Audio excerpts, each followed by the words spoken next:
दुनिया में 90% 90 नहीं 99% कन्फ्यूजन का कारण क्या है, सुन लीजिए आप। हमारे मन की जल्दबाजी, और वो जल्दबाजी आती है एजम्पशन से। किससे? एजम्पशन। आज की घटना सुनिए। सुबह सुबह डॉक्टर रिम्पी ने फ़ोन किया वैभव को, मतलब माँ ने बेटे को फ़ोन किया, और फ़ोन करते ही कुछ उसको बोलना चाहती थी कि तुम्हारा ये काम बचा हुआ है, ये काम को पूरा कर लो। इससे पहले कि वो एक सेंटेंस बोल सके, उन्होंने कहा वैभव। वैभव ने तुरंत कहा हाँ मैं अभी आता हूँ, और फ़ोन काट दिया। और उसके तुरंत बाद डॉक्टर रिम्पी मेरे पास आई, बोलती हैं आजकल के बच्चे इतने बदतमीज़ हो गए हैं कि उनसे आप बात करो तो फ़ोन काट देते हैं। जैसे आप मुझे फ़ोन करें, मैं कह रहा फ़ोन रखो, बिजी हूँ मैं।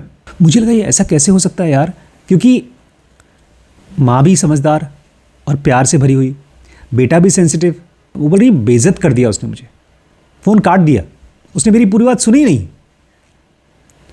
मैंने उनको फिर वहीं कहा हाँ आजकल की दुनिया ऐसी है रिम्पी, बच्चों के भरोसे रहना नहीं चाहिए। हम दोनों हैं मियाँ बीवी, साथ में रहेंगे, बच्चों की चिंता छोड़ दो। लेकिन मैं नीचे आया, फिर मैंने पूरा सीन पूछा। मैंने वैभव से पूछा तुमने फ़ोन काटा क्यों, तुमने उनकी पूरी बात सुनी क्यों नहीं? तो इनको लगा क्या, इनको लगा कि बड़ी मम्मी ने खाने के लिए बुलाया है। लेकिन शिरीष बोलते हैं मुझे पता था कि बड़ी मम्मी खाने के लिए नहीं बुलाएंगी। मैंने कहा तुझे कैसे पता? बोलते हैं यूजुअली खाने के लिए पापा बुलाते हैं, और अगर मम्मी बुलाती हैं तो ये नहीं बोलती हैं वैभव, वो बोलती हैं खाने के लिए आ जाओ, फ़ोन रख देती हैं। इस पूरे कन्फ्यूजन में प्रॉब्लम की जड़ क्या थी? लगा। हमारे एजम्पशंस ही कन्फ्यूजन क्रिएट करते हैं। लोगों को लगता है कि ये पैसा तो बढ़ेगा, यहाँ पर पैसा लगा दूँ बढ़ेगा, और वो सब कुछ लगा देते हैं। जब आपका मन शांत रहेगा तो आप सामने वाले को भी सुन पाएंगे, और आपका मन को क्या लग रहा है उसको भी सुन पाएंगे।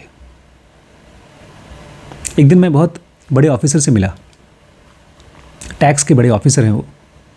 तो बोलते हैं एक फ़ाइल को देख करके मैं बता सकता हूँ कि इस फाइल में कितना दम है, मतलब कितने रुपए की फ़ाइल है, उसमें कितना टैक्स लगेगा, कितना टैक्स की चोरी हो रही है।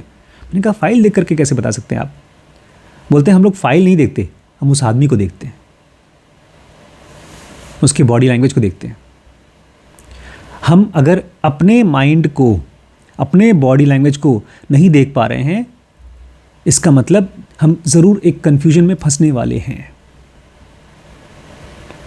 ये मेरी बहुत बड़ी खोज है कि हमारे ही ब्रेन का एक सिस्टम वन है जिसको खटाखट लगता है।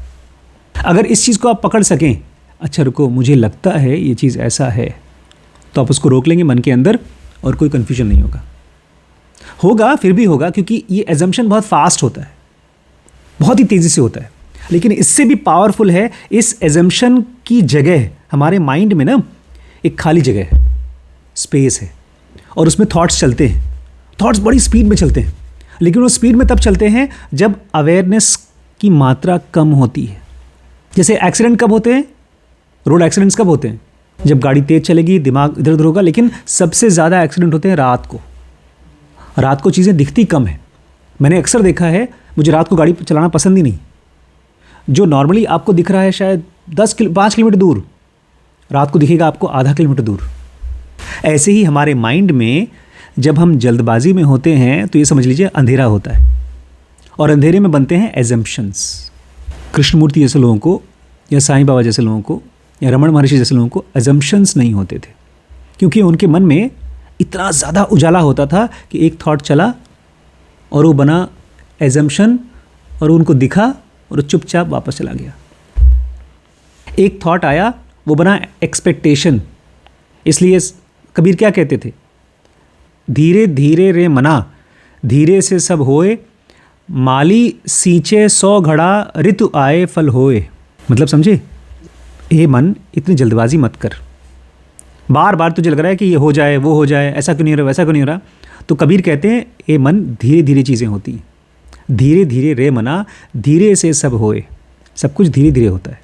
माली सींचे 100 घड़ा, माली जब घड़े बनाता है तो 100 घड़ों को सींच करके रख देता है, और उसके बाद छोड़ देता है, आग जला देता है, फिर वो पकता है, उसमें टाइम लगता है। ऐसा नहीं कि आज मैंने घड़ बनाया और तुरंत वो पक गया, मजबूत हो गया।